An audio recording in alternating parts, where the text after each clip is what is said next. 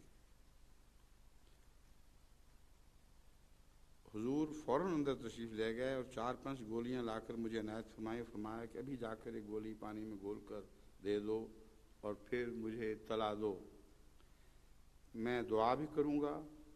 چنانچہ میں نے اسی وقت آ کر گولی پانی میں گھسائی اور بچے کو دی۔ چونکہ بچے کی حالت نازک ہو چکی تھی، گولی اندر ہی نہ گئی بلکہ منہ سے ادھر ادھر نکل گئی اور بچہ فوت ہو گیا۔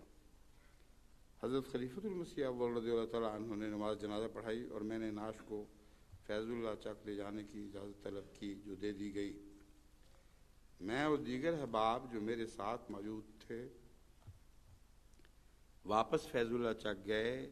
میں پھر آمدہ جمعہ کے دن جمعہ پڑھنے کے لیے قادیان آیا۔ حضور مسجد مبارک کے محراب میں جو کھڑکیاں درمیان میں موجود تھیں وہاں تشریف فرما تھے۔ جب سیڑھیوں سے مسجد میں گیا تو حضور کی نظر شفقت مجھ پر پڑ گئی تو فرمایا کہ آگے آ جاؤ۔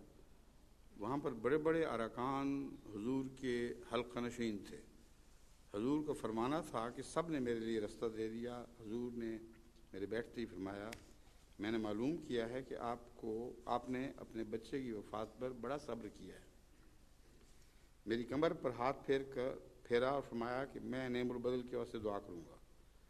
چنانچہ اس کا نعم البدل حضور کی دعا سے مجھے لڑکا عطا ہوا جس کا نام فضل الرحمان حکیم ہے، جو اس وقت بحیثیت مبلغ گولڈ کوسٹ، سالٹ پانڈ اور لیگوس میں تبلیغ کر رہا ہے۔ اللہ تعالیٰ اس بچے کو بھی سچی قربانی کی توفیق بخشے اور سلسلے کا سچا خادم مبلغ ہوئے۔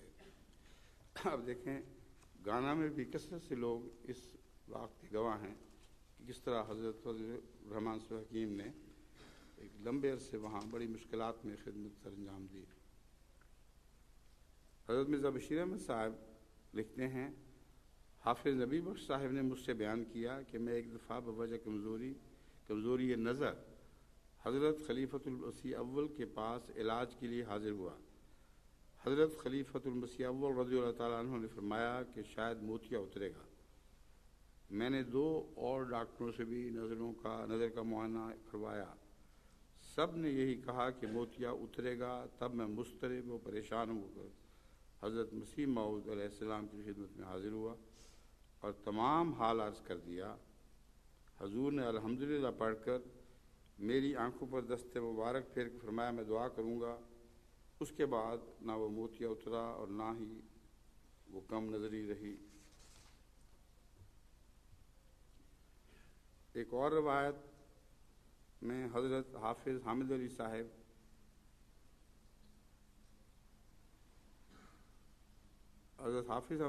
جو پہلی بار 1878 اور 1880 کے درمیان کسی وقت قادیان تشریف لائے تھے، وہ قادیان سے واپس جب گئے تو خطرناک پیچش سے علیل ہو گئے اور جلد ہی دوبارہ قادیان آ گئے، جہاں حضرت اقدس علیہ السلام کے علاج و دعاؤں سے اللہ تعالیٰ نے شفا عطا فرمائی۔ اس کے بعد حضرت اقدس رضی اللہ علیہ السلام کی خدمت کو اپنا شعار بنا لیا تو حضور علیہ السلام نے آپ کی تنخواہ 1 روپیہ مقرر فرمائی۔ 1 روپیہ کا اس زمانے کا سوچ بھی نہیں سکتا آدمی، آج کل وہ کیا قیمت ہوگی اس کی، ایک پیسے ایک کوڑی کے برابر بھی نہیں. اس زمانے میں بڑی برکت تھی. اور پھر حضرت مسیح السلام کے روپے میں حضرت حافظ صاحب رضی اللہ تعالیٰ عنہ فرمایا کرتے تھے کہ 1 روپیہ میں نے جو برکت دیکھی، اس کے بعد زندگی میں بڑی بڑی ملازمت میں بھی اس برکت کو نہ پایا.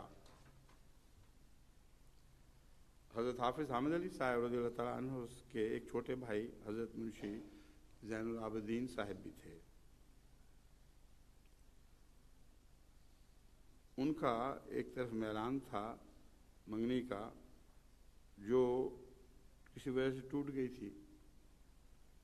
پھر آپ کی پھوپھی نے اپنی بیٹی کا رشتہ آپ کے سامنے پیش کیا. تو حضرت اقدس کی خدمت میں حاضر ہوئے اور لڑکی کے سارے حالات عرض کرتے ہوئے یہ بھی بتایا کہ وہ بچپن میں مٹی کھایا کرتی تھی. حضور نے فرمایا کہ جو عورتیں بچپن میں مٹی کھاتی ہیں وہ فطرتاً کمزور ہوتی ہیں اور ان کی اولاد بھی کمزور ہوتی ہے. لیکن جب آپ نے اصرار کے ساتھ حضور سے اجازت چاہی تو فرمایا کر لو، لیکن اولاد کمزور ہوگی. آپ بیان کرتے ہیں کہ ویسا ہی ہوا جیسا حضور نے فرمایا تھا، اور بیوی کو اشرا کی بیماری تھی اور یکے بعد دیگرے لڑکے فوت ہو گئے. علاج سے بھی افاقہ نہ ہوا تو میں نے حضور کی خدمت میں حاضر ہو کر سارا حال عرض کیا. کہا کہ غریب آدمی ہوں اور علاج نہیں کروا سکتا. حضور نے دریافت فرمایا پھر کیا چاہتے ہو؟ عرض کیا دعا. اس پر حضور علیہ الصلاۃ والسلام اپنے دروازے پر ہی کھڑے ہو گئے اور زور سے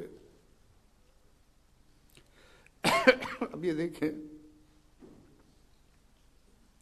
حضرت مسیح موعود علیہ السلام کی دعائیں کتنی دردناک، کتنی محنت کرتے تھے اپنے صحابہ پر. زور سے عصر کی اذان تک مسلسل رو رو کر دعا کی. آپ کے آنسو داڑھی مبارک سے ٹپکتے رہے اور میں تھک کر دیوار کے ساتھ ٹیک لگا کر کھڑا رہا اور سوچنے لگا کہ میں نے آپ کو اس قدر تکلیف کیوں دی. اگر اولاد نہ ہوتی تب بھی کوئی حرج نہیں تھا، مگر آپ کو اتنی تکلیف نہ دی ہوتی.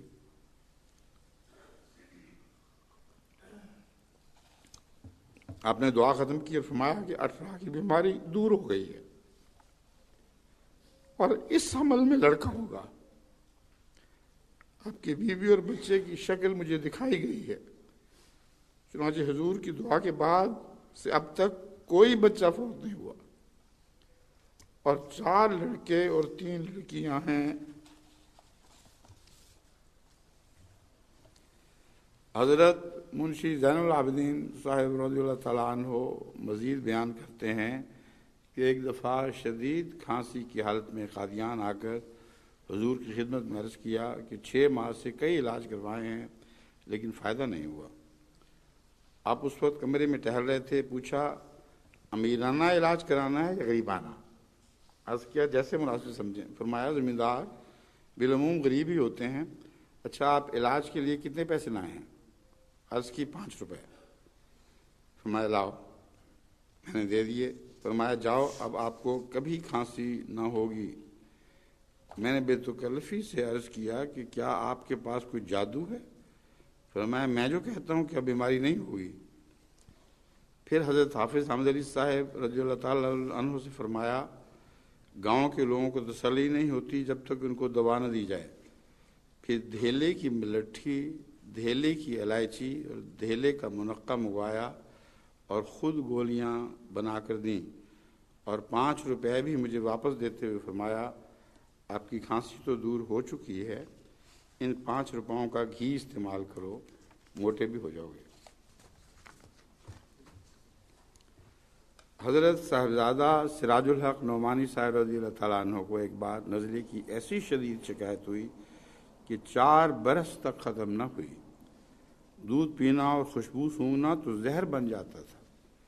بعض لوگوں کو دودھ کی الرجی ہوتی ہے اور بکثرت میرے پاس ایسے مریض آتے ہیں، بچے خاص طور پر، کہ دودھ پیتے ہی شدید چھینکیں اور نزلہ شروع ہو جاتا ہے. فرماتے ہیں دودھ پینا اور خوشبو سونگھنا تو زہر بن جاتا تھا۔ ایک روز بعد نماز عشاء مسجد مبارک کی شینشین پر حضور علیہ السلام اپنے صحابہ کے ہمراہ تشریف فرما تھے۔ حضور نے دودھ طلب فرمایا اور ایک گھونٹ پی کر گلاس حضرت صاحبزادہ صاحب کے رضی اللہ تعالیٰ عنہ کے ہاتھ میں دیا اور فرمایا پی لو۔ آپ نے اپنی بیماری کا عرض کیا تو فرمایا خیر پی بھی لو، کاہے کا زکام بکام۔ اس پر آپ نے اسی وقت دودھ سے بھرا سارا گلاس پی لیا اور آپ نے فرمایا کرتے تھے کہ اس کے بعد پھر کبھی نزلہ نہیں ہوا۔ حضرت شیخ رحمت اللہ صاحب رضی اللہ تعالیٰ عنہ بیان کرتے ہیں، ایک دفعہ حضور سیر سے واپس آ رہے تھے، ہم حضور کے ہمراہ تھے۔ ایک شخص کو حضور کا منتظر پایا، وہ بے تحاشا حضور کی طرف دوڑا اور حضور کے قدم پکڑنا چاہے۔ حضور نے اسے پکڑا اور سیدھا کھڑا کر کے پوچھا کیا بات ہے؟ اس نے کہا میری زندگی موت سے بدتر ہے، آپ دعا کریں کہ مجھے زندگی سے نجات مل جائے۔ حضور نے مسکراتے ہوئے فرمایا کہ خدا نے تو مجھے زندہ کرنے کے لیے بھیجا ہے، مارنے کے لیے تو نہیں بھیجا۔ میں آپ کی صحت کے لیے دعا کروں گا۔ وہ شخص مرگی کے ظالم مرض میں مبتلا تھا، اس کے بعد وہ 20 دن قادیان میں ٹھہرا رہا، لیکن اس پر مرض کا کوئی حملہ نہیں ہوا۔ پھر وہ بیعت کر کے گیا۔ بعد ازاں 2 سال تک کبھی نہ کبھی اس سے ملنے کا اتفاق ہوتا رہا اور یہی بتاتا تھا کہ اس کے بعد مجھ پر اس مرض کا کبھی حملہ نہیں ہوا۔ حضرت شیخ رحمت اللہ صاحب رضی اللہ تعالیٰ عنہ بیان کرتے ہیں کہ میرے قادیان ہجرت کر آنے سے پہلے کا واقعہ ہے کہ حضرت مسیح موعود علیہ السلام صبح 8 بجے کے قریب ہم 8-9 افراد کے ہمراہ موضع بسراواں کی طرف سیر کے لیے نکلے۔ راستے میں ایک دیہاتی کو جس نے کندھے پر گنے اٹھائے ہوئے تھے اپنی طرف آتا دیکھ کر ٹھہر گئے۔ اس نے قریب آ کر کہا مرزا جی السلام علیکم۔ اس نے گنے زمین پر ڈال دی اور پنجابی میں کہا کہ بارش کی کمی کی وجہ سے کنوؤں کا پانی سوکھ گیا ہے، مویشی بھوکے پیاسے مرنے لگے ہیں، فصل تباہ ہو گئی ہے، گنے میں دیکھیے رس نہیں رہا، اب بارش کے لیے دعا کریں۔ فرمایا اچھا ضرور کروں گا، اور حضور روانہ ہو گئے۔ اس نے کہا کہ گنے میں آپ کے گھر چھوڑ آتا ہوں، یعنی یہ رس نہیں تھا، وہ خود دیکھ لیں۔ کوئی 2 بجے بعد دوپہر ایک بادل ظاہر ہوا اور دیکھتے دیکھتے پورے آسمان پر چھا گیا اور خوب زور سے بارش ہوئی، اور اسی وجہ سے مجھے رات قادیان میں ٹھہرنا پڑا۔ حضرت مرزا بشیر احمد صاحب رضی اللہ تعالیٰ عنہ ہمارے نانا ڈاکٹر سید عبدالستار شاہ صاحب کی ایک روایت بیان کرتے ہیں۔ ڈاکٹر عبدالستار شاہ صاحب نے لکھتے ہیں مجھے تحریری بیان دیا کہ ایک دفعہ مجھے 3 مہینے کی رخصت لے کر ماں اہل و اطفال قادیان میں ٹھہرنے کا اتفاق ہوا۔ ان دنوں میں ایسا اتفاق ہوا کہ والدہ ولی اللہ شاہ کے دانت میں سخت شدت کا درد ہو گیا، جس سے ان کو نہ رات کو نیند آتی تھی نہ دن کو۔ ڈاکٹری علاج بھی کیا مگر کوئی فائدہ نہ ہوا۔ حضرت خلیفۃ المسیح اول نے بھی وہ دوا دی مگر آرام نہ آیا۔ حضرت ام المومنین نے حضور کی خدمت میں عرض کی کہ ڈاکٹر سید عبدالستار شاہ کی بیوی کے دانت میں سخت درد ہے اور آرام نہیں آتا۔ حضرت نے فرمایا کہ ان کو یہاں بلائیں کہ وہ مجھے بتائیں کہ انہیں کہاں تکلیف ہے۔ چنانچہ انہوں نے حاضر ہو کر عرض کی کہ مجھے اس دانت میں سخت تکلیف ہے، ڈاکٹری اور مولوی صاحب کی بہت دوائیں استعمال کی ہیں مگر کوئی فائدہ نہیں ہوا۔ آپ نے فرمایا کہ آپ ذرا ٹھہرے ہیں۔ چنانچہ حضور نے وضو کیا اور فرمانے لگے کہ میں آپ کے لیے دعا کرتا ہوں، آپ کو اللہ آرام دے دے گا، اللہ تعالیٰ، گھبرائیں نہیں۔ حضور نے 2 نفل پڑھے اور وہ خاموش بیٹھی رہیں۔ اتنے میں انہیں محسوس ہوا کہ جس دانت میں درد ہے اس دانت کے نیچے سے ایک شعلہ قدر دھوئیں والا دانت کی جڑ سے نکل کر آسمان کی طرف جاتا ہے اور ساتھ ہی درد کم ہو جاتا ہے۔ چنانچہ جب وہ شعلہ آسمان تک جا کر نظر سے غائب ہو گیا تو تھوڑی دیر بعد حضور نے سلام پھیرا، وہ درد رفع ہو چکا تھا۔ حضور نے فرمایا کیوں جی، اب آپ کا کیا حال ہے؟ انہوں نے عرض کی حضور کی دعا سے آرام ہو گیا اور ان کو بڑی خوشی ہوئی کہ خدا نے ان کو اس عذاب سے بچا لیا۔ حضرت مرزا بشیر صاحب رضی اللہ تعالیٰ عنہ ایک اور روایت بیان کرتے ہیں کہ بیان کیا مجھ سے میاں عبداللہ سنوری نے کہ اوائل میں 9 گاؤں میں پٹواری ہوتا تھا اور میری 55 روپے سالانہ تنخواہ تھی، مگر میں نے ایک اور پٹواری کے ساتھ مل کر جو تحصیل پائل میں ہوتا تھا اپنا تبادلہ تحصیل پائل میں کروا لیا، لیکن وہاں جانے کے بعد میرا دل نہیں لگا اور میں بہت گھبرایا کیونکہ وہ ہندو جاٹوں کا گاؤں تھا اور وہاں کوئی مسجد نہیں تھی، اور 9 گاؤں میں جس کو میں چھوڑ آیا تھا مسجد تھی۔ میں نے حضرت صاحب سے عرض کی کہ یہاں میرا دل بالکل نہیں لگتا، حضور دعا کریں کہ میں پھر 9 گاؤں میں چلا جاؤں، اور بڑی بے قراری سے عرض کیا۔ حضور نے فرمایا جلدی نہیں کرنی چاہیے، اپنے وقت پر یہ سب کچھ خود بخود ہو جائے گا۔ میاں عبداللہ صاحب بیان کرتے ہیں کہ کچھ عرصے بعد میرا تبادلہ غوث گڑھ میں ہو گیا، جہاں میرا اتنا دل لگا کہ 9 گاؤں کی خواہش دل سے نکل گئی، اور میں نے حضرت کے فرمان کی یہ تعویل کر لی کہ چونکہ غوث گڑھ بھی مسلمانوں کا گاؤں ہے اور اس میں مسجد ہے اور یہاں میرا دل بھی خوب لگ گیا ہے، اس لیے حضرت کے فرمان کے یہی معنی ہوں گے، جو پورے ہو گئے۔ مگر کچھ عرصے بعد 9 گاؤں کا حلقہ خالی ہوا اور تحصیلدار نے میری ترقی کی سفارش کی اور لکھا کہ ترقی کی یہ صورت ہے کہ مجھے علاوہ غوث گڑھ کے 9 گاؤں کا علاقہ بھی جو وہ بھی 55 روپے سالانہ کا تھا دے دیا جائے، اور دونوں حلقوں کی تنخواہ یعنی 110 روپے مجھے دی جائے۔ یہ سفارش مہاراج سے منظور ہو گئی اور اس طرح میرے پاس غوث گڑھ اور 9 گاؤں دونوں حلقے آ گئے اور ترقی بھی ہو گئی۔ میاں عبداللہ صاحب بیان کرتے ہیں کہ یہ خدا تعالیٰ کا ایک خاص اقتداری فعل تھا، ورنہ 9 گاؤں غوث گڑھ سے 15 کوس کے فاصلے پر ہے اور درمیان میں کئی غیر حلقے ہیں۔ خاکسار عرض کرتا ہے کہ غوث گڑھ کا تمام گاؤں میاں عبداللہ صاحب کی تبلیغ سے احمدی ہو چکا ہے، اور غوث گڑھ کی احمدی بھی اس وقت دنیا میں بکثرت پھیلے پڑے ہیں۔ نیز خاکسار عرض کرتا ہے کہ یہ تمام دیہات ریاست پٹیالہ میں واقع ہیں۔ اب حضرت مسیح موعود علیہ السلام کی دعا سے ایک غیر معمولی ولادت کا نشان فرماتے ہیں، بیان کیا مجھ سے منشی عطا محمد سے پٹواری نے کہ جب میں غیر احمدی تھا اور ونجواں ضلع گرداسپور میں پٹواری ہوتا تھا تو قاضی نعمت اللہ صاحب خطیب بٹالوی، جن کے ساتھ میرا ملنا جلنا تھا، مجھے حضرت کے متعلق بہت تبلیغ کیا کرتے تھے، مگر میں پرواہ نہیں کرتا تھا۔ ایک دن انہوں نے مجھے بہت تنگ کیا۔ میں نے کہا اچھا، میں تمہارے مرزا کو خط لکھ کر ایک بات کے متعلق دعا کراتا ہوں، اگر وہ کام ہو گیا تو میں سمجھ لوں گا کہ وہ سچے ہیں۔ چنانچہ میں نے حضرت صاحب کو خط لکھا کہ آپ مسیح موعود ولی اللہ ہونے کا دعویٰ رکھتے ہیں اور ولیوں کی دعائیں سنی جاتی ہیں، آپ میرے لیے دعا کریں کہ خدا مجھے خوبصورت صاحب اقبال لڑکا جس بیوی سے میں چاہوں عطا کرے۔ اور نیچے میں نے لکھ دیا کہ میری 3 بیویاں ہیں، مگر کئی سال ہو گئے آج تک کسی کی اولاد نہیں ہوئی، میں چاہتا ہوں کہ بڑی بیوی کے بدن سے لڑکا ہو۔ حضرت صاحب کی طرف سے مجھے مولوی عبدالکریم صاحب رضی اللہ تعالیٰ عنہ مرحوم کا ہاتھ کا لکھا ہوا خط گیا کہ مولا کے حضور دعا کی گئی، اللہ تعالیٰ آپ کو فرزند ارجمند صاحب اقبال خوبصورت لڑکا جس بیوی سے آپ چاہتے ہیں عطا کرے گا۔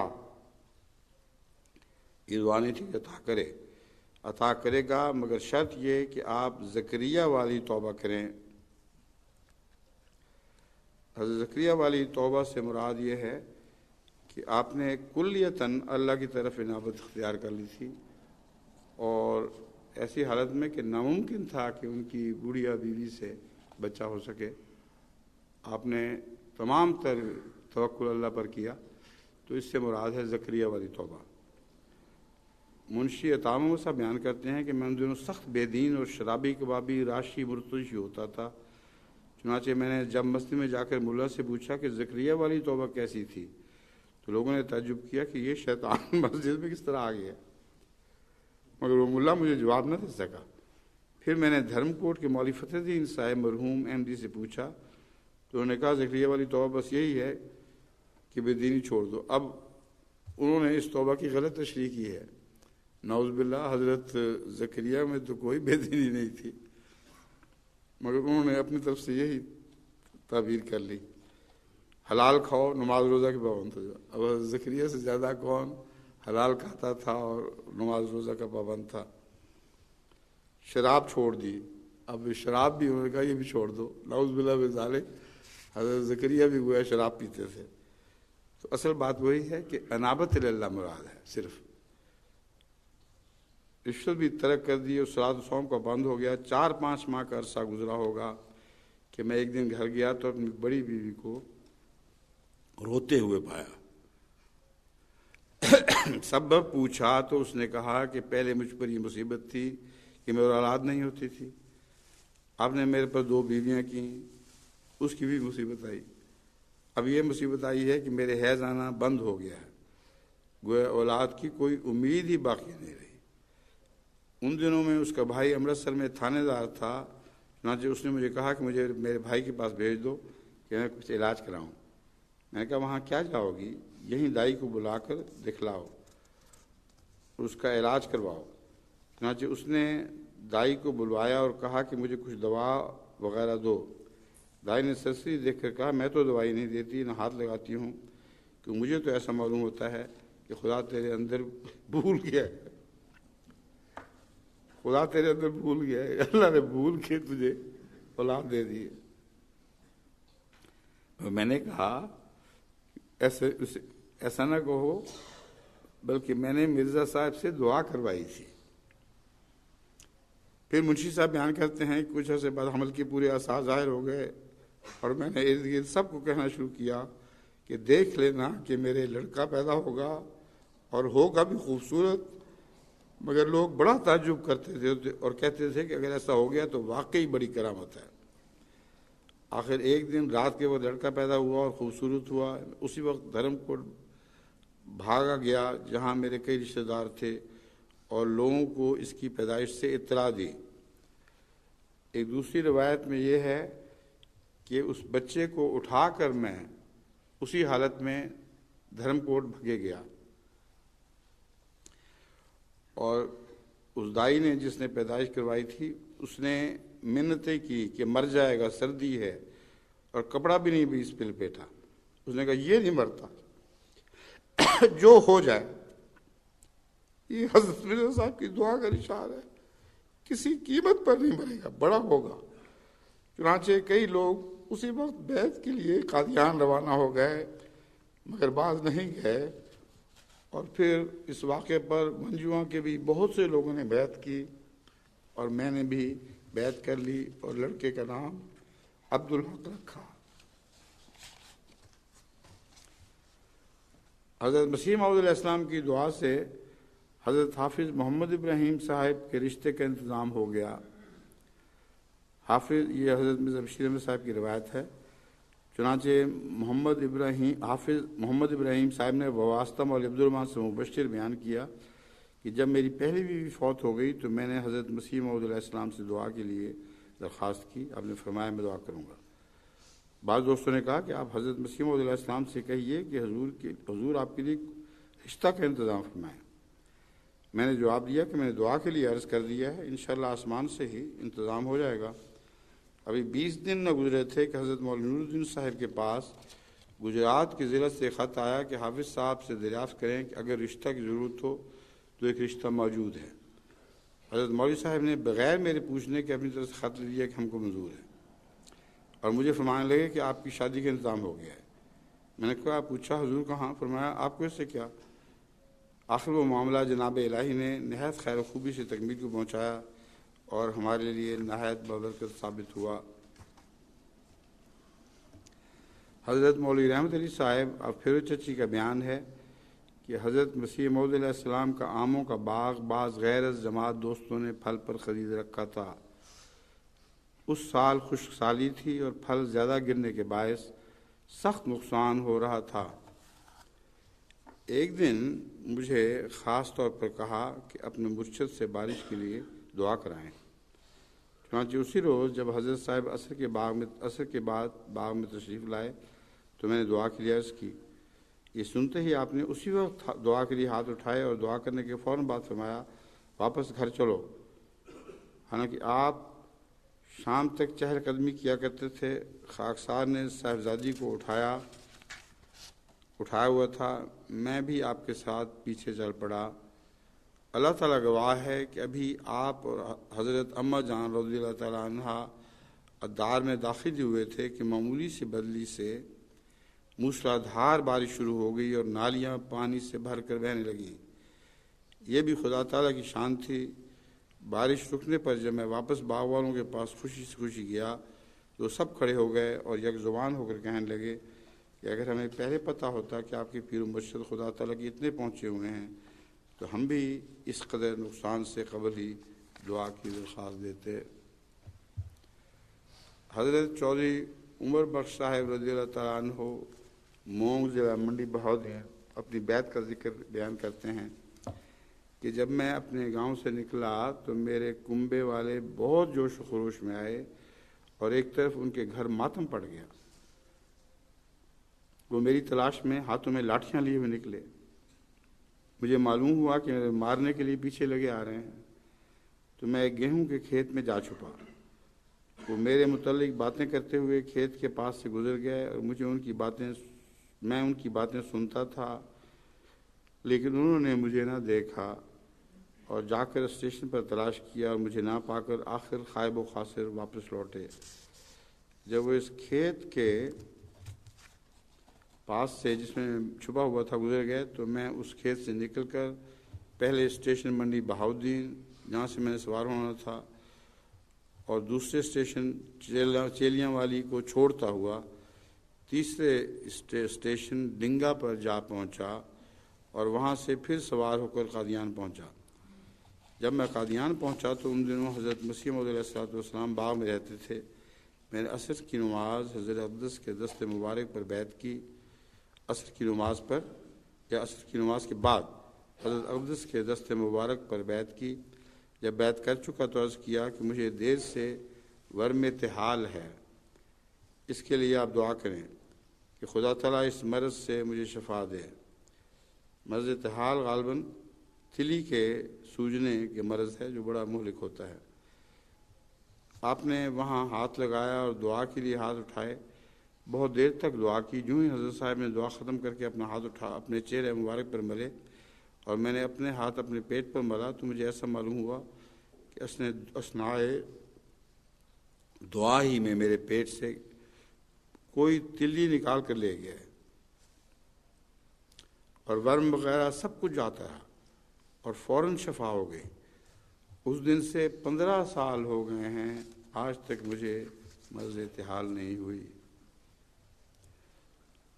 حضرت میاں سراج الدین احمد صاحب رضی اللہ تعالیٰ عنہ سنبڑیاز ضلع سیالکوٹ بیان کرتے ہیں کہ خاکسار اور اخویم حسن محمد خان صاحب 1906 میں اپنے ملازمین کو لاہور چھوڑ کر زیارت کے لیے قادیان گئے۔ دوسرے دن دوپہر کے وقت ہم نے ایک صاحبزادے صاحب کی معرفت حضرت اقدس سے اجازت چاہی۔ آپ اسی وقت باہر دروازے کے پاس تشریف لایا، فرمایا کیا عصر پڑھ کر نہ جاؤ گے؟ ہم نے آدمیوں کا اور گاڑی کے وقت کا عذر پیش کیا تو فرمایا اچھا جاؤ، اور مسافہ کیا اور رخصت دی۔ لیکن خدا کی حکمت اور حضرت صاحب کے خلاف منشا چلنے سے چند گھنٹوں کی دیر جو ہم برداشت نہ کر سکتے تھے، اس کی بجائے ہمیں دنوں کیا مہینوں خراب ہونا پڑا۔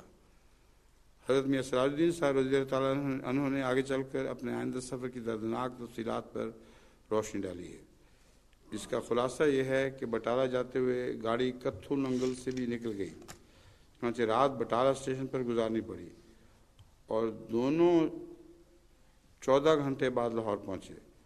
یہاں سے ممبئی کا ٹکٹ لیا، سفر شروع کیا تو احمد آباد اسٹیشن پر چھوٹے بھائی کا نصف ٹکٹ لینے پر پکڑے گئے۔ پھر بمبئی پہنچے تو بیمار ہو گئے۔ بمبئی سے کپڑا خرید کر پونا کے قریب فروخت کے لیے پہنچے تو وہاں تعاون کی وجہ سے گاؤں والوں نے دونوں کو نکال دیا۔ یہ لمبی روایت ہے، جس کا خلاصہ یہ ہے کہ ہر بات میں، ہر سفر میں ناکامی ہوتی رہی، یہاں تک کہ آخر حضرت مسیح موعود علیہ السلام کی خدمت میں عرض کیا کہ ہم حضور کی حکم عدولی کا بہت دکھ اٹھا چکے ہیں۔ چنانچہ آپ نے ہمارے لیے دعا کی اور وہ سارا مال جو ضائع ہو رہا تھا آخر وہ سارا فروخت ہو گیا، اور کم سے کم ہمارا راس المال پورا ہو گیا، ورنہ بہت بڑے نقصان کا اندیشہ تھا۔ اب حضرت مسیح موعود علیہ السلام کی چند اقتباس دعا کے تعلق میں کہ دعا چیز کیا ہے آپ کے سامنے رکھتا ہوں۔ نشان کی جڑ دعا ہی ہے، یہ اسم اعظم ہے اور دنیا کا تختہ پلٹ سکتی ہے۔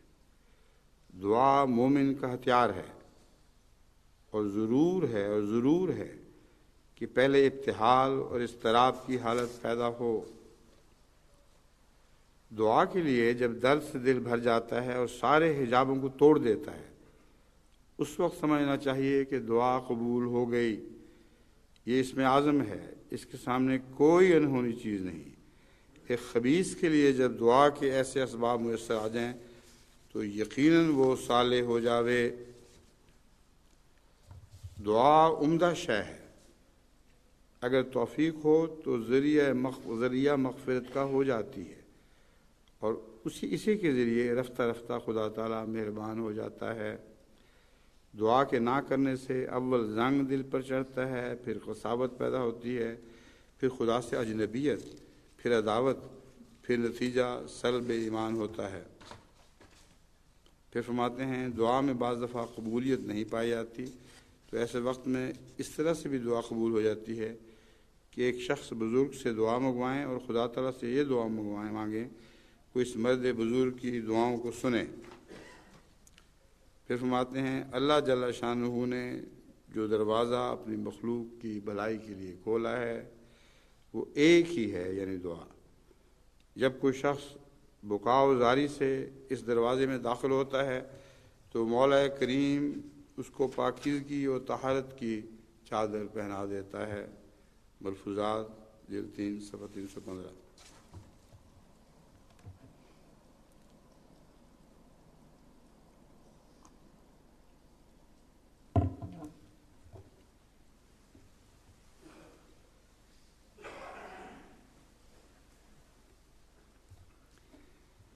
الحمد لله نعمده ونستعينه ونستغفره ونؤمن به ونتوكل عليه ونعوذ بالله من شرور أنفسنا ومن سيئات أعمالنا من يهده الله فلا مضل له ومن يضلله فلا هادي له ونشهد أن لا إله إلا الله وحده لا شريك له ونشهد أن محمدا عبده ورسوله عباد الله رحمكم الله إن الله يأمر بالعدل والإحسان وإيتاء ذي القربى وينهى عن الفحشاء والمنکر والبغی یعظکم لعلکم تذکرون۔